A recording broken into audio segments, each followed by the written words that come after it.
Halo semuanya, oke siapin catatan kalian karena hari ini kita bakal pakai topi mentor saham kita.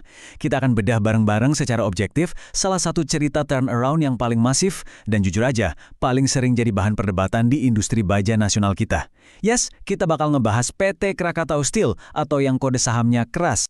Coba deh kalian bayangin, ini ada anomali pasar yang super menarik. Sebuah perusahaan yang dulunya ibarat kata berdarah-darah secara finansial, tiba-tiba bisa nyetak laba sampai triliunan rupiah. Dan yang bikin kaget, valuasinya itu cuma di sekitar per 1 kali. Gila kan? Nah pertanyaan utamanya sekarang, apakah ini kesempatan emas buat kita beli, atau malah jebakan yang mendingan kita hindari jauh-jauh? Kita masuk ke bagian pertama, raksasa baja yang kembali bangkit.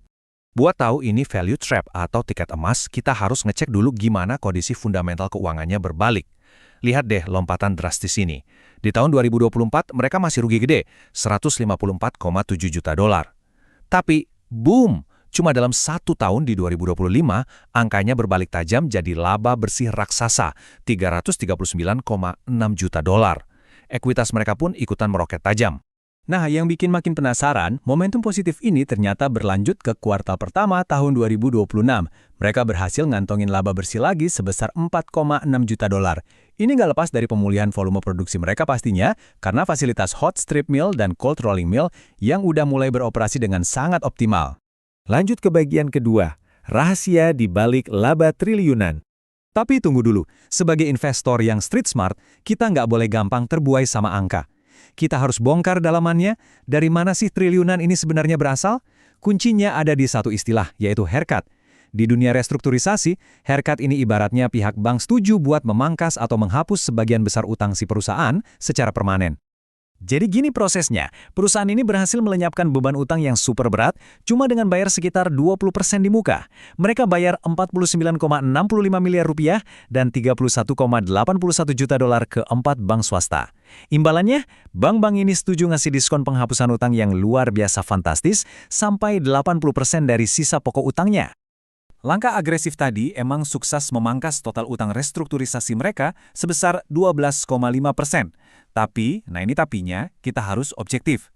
Mega laba di tahun 2025 itu mayoritas asalnya dari keuntungan akuntansi kali one-off atau cuma sekali waktu karena diskon utang tadi.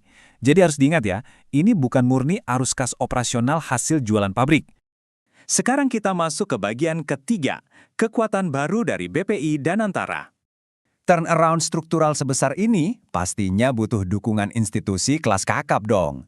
Nah, disinilah maksudnya entitas pemegang saham mayoritas yang baru, yaitu BPI Danantara. Di akhir 2025, Danantara ini nyuntikin dana segar berupa pinjaman pemegang saham yang gede banget, 4,93 triliun rupiah, langsung ke urat nadi keuangannya perusahaan. Uang sebanyak itu buat apa sih?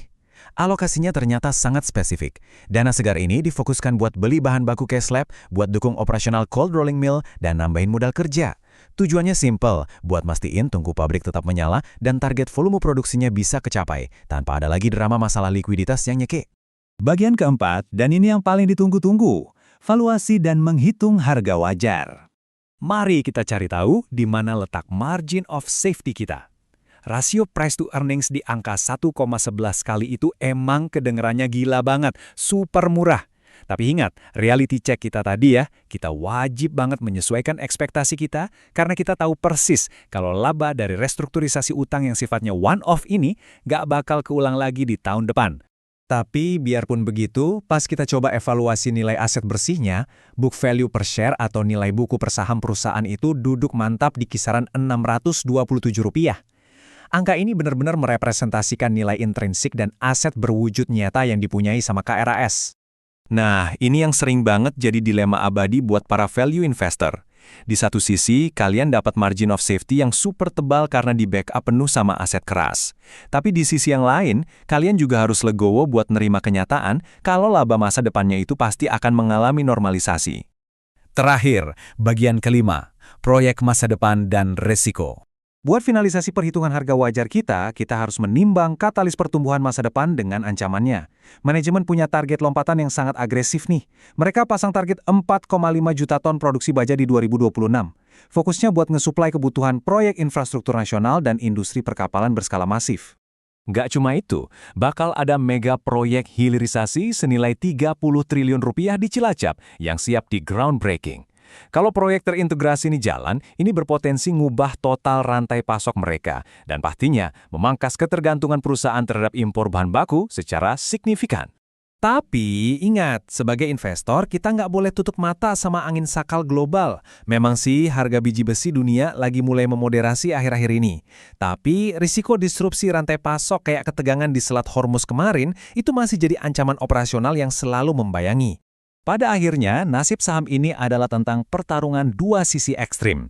Di satu sudut, kita punya sokongan kuat pemerintah dan mega proyek hilirisasi raksasa.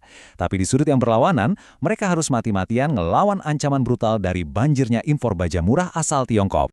Jadi, berdasarkan semua data fundamental, valuasi pasca normalisasi, dan margin of safety yang udah kita hitung dan bedah bareng hari ini, pertanyaannya sekarang berpulang ke kalian. Apakah menurut kalian ini murni kebangkitan yang layak buat diinvestasikan, atau sekedar ilusi akuntansi dan risikonya masih terlalu seram buat portofolio kalian? Yuk, pertimbangkan matang-matang, karena keputusan akhirnya ada di tangan kalian.